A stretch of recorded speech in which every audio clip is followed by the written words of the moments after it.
Hey there, welcome back to Creepy Encounters.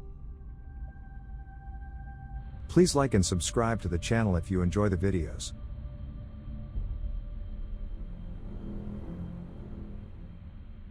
Serious, what is your hometown horror story? A dad who climbed in his car to go to work and reversed over his daughter and killed her.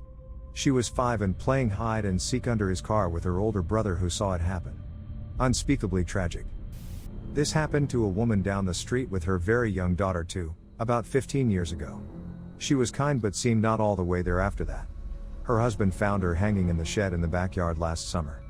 They had other kids too. I feel awful for the whole family. My town has a really nice park right next to the train tracks with a stage that if you are sitting looking towards the stage from the audience you're looking right at the train tracks. During an annual talent show, a dude committed suicide by train in front of a few hundred people. Guess he wanted a show. Cop killed his wife in the bathtub. Cop's next wife goes missing, never to be heard about again. I bet someone reading this can guess who I'm talking about.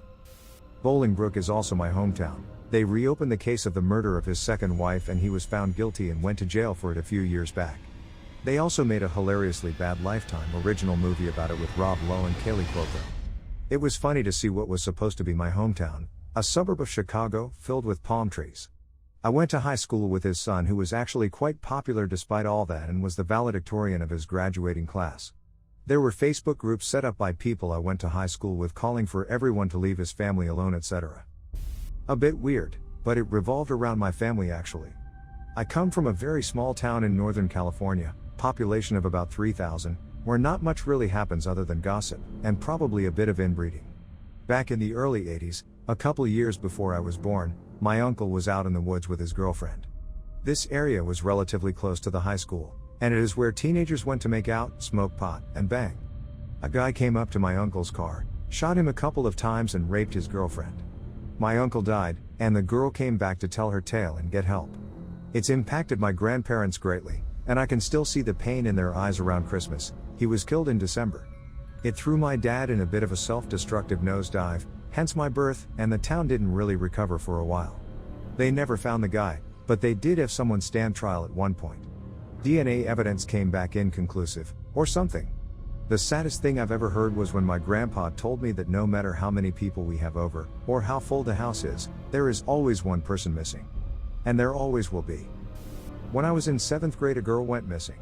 They searched for her for a few days, then one of the searchers had gone into her house to grab refreshments and noticed a weird smell coming from a back room. They found her chopped up in some garbage bags hidden on a top shelf. The searchers had been in and out of that house literally thousands of times by that point. It came out later that she had been pregnant. After some questioning, her little sisters admitted that their father had been raping her since shortly after their mother died. He killed her when he found out she was pregnant, because he was going to be outed. 15 years ago, a guy my mother's childhood friend murdered his aunt with an axe, took all her intestines out and put them in a bag, which was found hanging from the ceiling fan. Mexican here. In September 17 of 1998, at 3:40 a.m. a commando of sicarios enter a small ranch in El Saucil, municipality of Ensenada in Baja California. There were 3 houses interconnected by each other at the ranch, and the commando divided their men to enter each of the houses. They shot a 12-year-old that his only mistake was to open the door. One by one they raided Las Casas, until they found their guy, a rural teacher, then went bad and was now in the drug business. They killed him at the spot. The rest of family and neighbors, 19 to be exact, was put against the floor. What do we do with them? A sicario asked. The only thing we can do, kill them all, and so they did. They shot an 8-month baby, a pregnant girl, an abuelita, the sister, the brother, the innocent. I would say that is the worst thing that has happened in my town. In the late 80s, 3 high school students beat another student to death with baseball bats and threw him in a well. They said it was as a sacrifice to Satan. They are all 3 serving life in prison.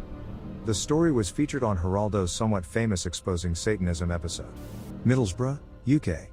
2 smartass pediatricians at the local hospital decided to use a controversial and unfounded method of testing children for child abuse called reflexive anal dilation, literally spreading the kids' cheeks and stimulating the anus with equipment, then measuring the diameter.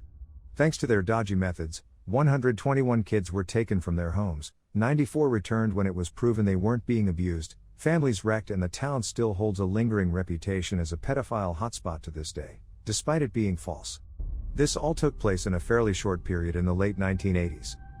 A 12-year-old girl, very self-conscious, used MySpace frequently and found a guy, she didn't know personally, who showed interest in her. The guy talked with her and built this relationship with her over the course of a few months.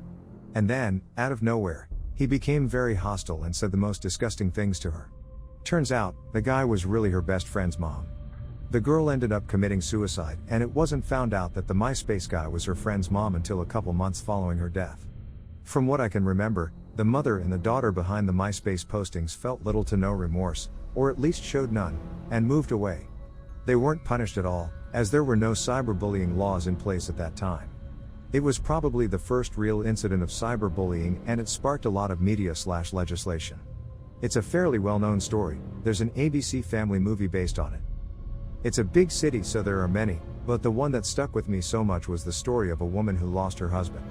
Prior to that, she lost her 2 kids to a car accident, and then her husband died from cancer.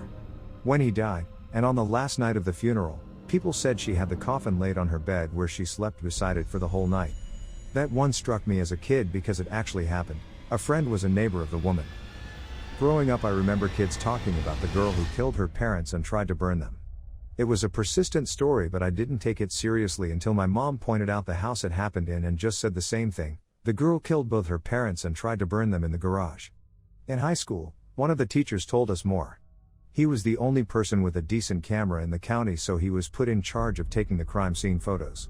However, it was so cold that his camera froze up. The local sheriff had him pretend to shoot a couple of rolls while the state police were around and retake the real pictures when it was warmer.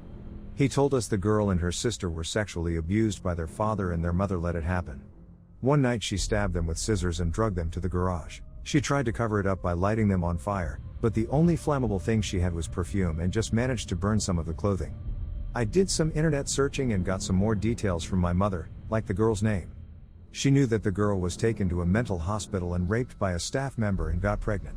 I was able to find out that she went on to get cleared of murder charges with a temporary insanity plea and was released a few years later.